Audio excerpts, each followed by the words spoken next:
Good morning, Hoover Elementary. Dr. G here on Hawk TV, wishing you all a very happy Tuesday. At this time, please stand for the pledge. I pledge allegiance to the flag of the United States of America and to the republic for which it stands, one nation, under God, indivisible, with liberty and justice for all. At this time, please remain standing for a brief moment of silence. Thank you. You may be seated. All right, everybody. We got through our 2-hour delay yesterday. Today is Tuesday. It's February 9th. It's day two. All right. And a couple of things we should talk about.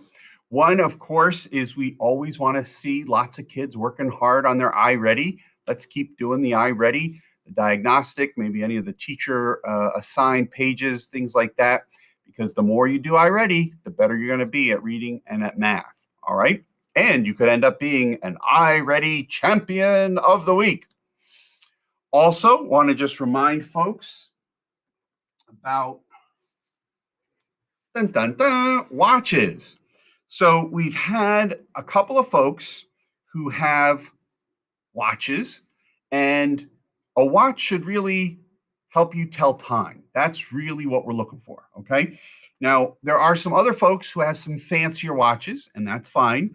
It's just that, number one, if you have like an iWatch or if you have a really fancy smartwatch, you might really want to think twice before you bring it to school. If it gets lost, if it gets damaged, if it gets stolen, you'll be upset and you'll come to me and you'll say, Dr. G, somebody stole my brand new smartwatch, my brand new Apple Watch. And there's not a whole lot I can do if that happens. I would really recommend that if you have something very, very expensive, that you keep that at home. Okay. Like if you have an iPad, that's not the district's iPad, keep that at home.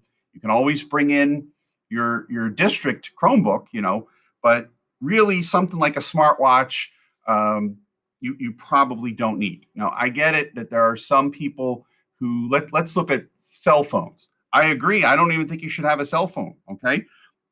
It can cause problems.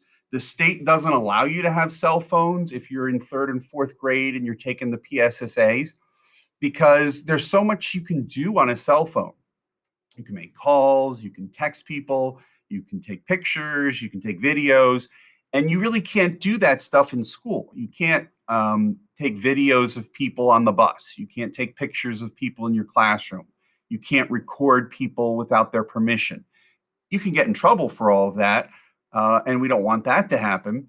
But also, it can really disrupt why you're here. You're here to do some learning. You're here to learn about reading and math. And if you've got a fancy watch that's, ringing like a telephone or beeping all the time, or if you're like not doing your iReady work and you're texting your mom, telling her that you love her or something like that, that could just be a problem. So again, if it were me and I had a fancy watch that I didn't want to lose or break or get damaged, I'd keep it at home.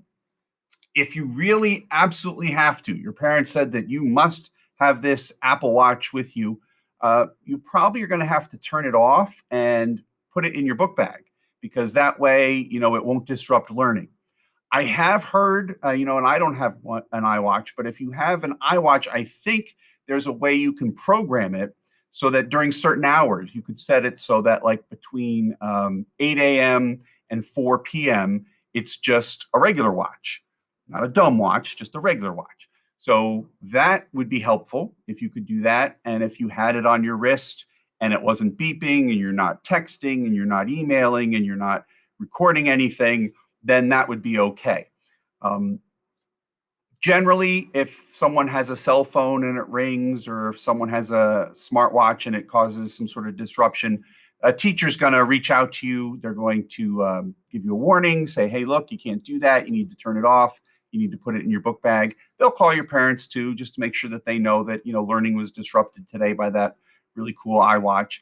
And then hopefully it'll never happen again, because we're Hoover Hawks. We're very respectful, responsible, and safe, and we're not going to disregard guidance or directions from our teacher. But if it's an ongoing issue, if it's an ongoing problem, your teacher will probably have to send you to me, and I'll probably have to take the iWatch, which I don't really want to do, and I'll have to keep it in my desk, and then I'll have to call your parents and say, please come pick up the iWatch. It rang again, or someone was texting, or someone was taking a video on the bus or something like that. So please, please, please, if you have cool, expensive, fun toys that you don't want to lose or get damaged or anything like that, keep them at home. If you absolutely have to have something like a cell phone for emergency communication or an iWatch for emergency communication, just make sure that it's off and it's in the book bag and it doesn't disrupt anything. Or if there's some way to create some sort of settings so it's basically just a watch during the day, you can do that. But if it's a problem, your teacher will let you know. All right, what else is going on? I think today, Tuesday, is the day where we're going to try and do some cool things with Zoom so that we can do some differentiated instruction, which is a fancy word for making sure everybody gets what they need. So we'll really try and do some small group instruction in third grade, especially today. And to do that, you need headphones. So hopefully you have headphones. Hopefully you found them under your bed or in the closet or something like that. 3.5 millimeter jack. If for some reason you don't have headphones, please don't cry. Please don't get upset. Just raise your hand, tell your teacher that you're still in need of some headphones, and your teacher and I will work with your parents and we'll figure out a way to make sure that everybody has headphones. Because in the olden days, we used to share headphones, but with COVID and all that good stuff, we can't share headphones. So everybody's got to have their own headphones. Ideally, everybody would bring them to school every day with their Chromebook fully charged, and that would just make everything easier for everyone. But like I said, don't panic. If you don't have something, we'll work together and we'll try and find it. All right. Don't forget also, we need to be wearing our masks, right? Over the nose, over the mouth, right? On the ears there. Looks like the face of Hoover. All right. So let's make sure we're wearing our masks even when we're outside at recess. Let's make sure we're wearing our masks when we're in class. Let's make sure we're wearing our masks when we're on the bus. Let's make sure we're staying 6 feet apart, right? Let's make sure we're washing our hands all the time. Let's make sure that if you wake up in the morning and you're not feeling well, you're feeling sick, stay home. That's why we have Canvas. That's why we have Chromebooks. So you can either work synchronously or asynchronously. You can Zoom in or you can just do the work. But we really don't want anyone who thinks like, oh, I got a cough, I got a cold, I'm not sure if it's allergies or maybe it's a cold, maybe it's a virus, or maybe it's something else. We don't want that person to come to school on that day. Stay home, rest, see if you get better in a day or two, or reach out to your doctor. That'll keep everybody safe. All right? Have a great day, everybody.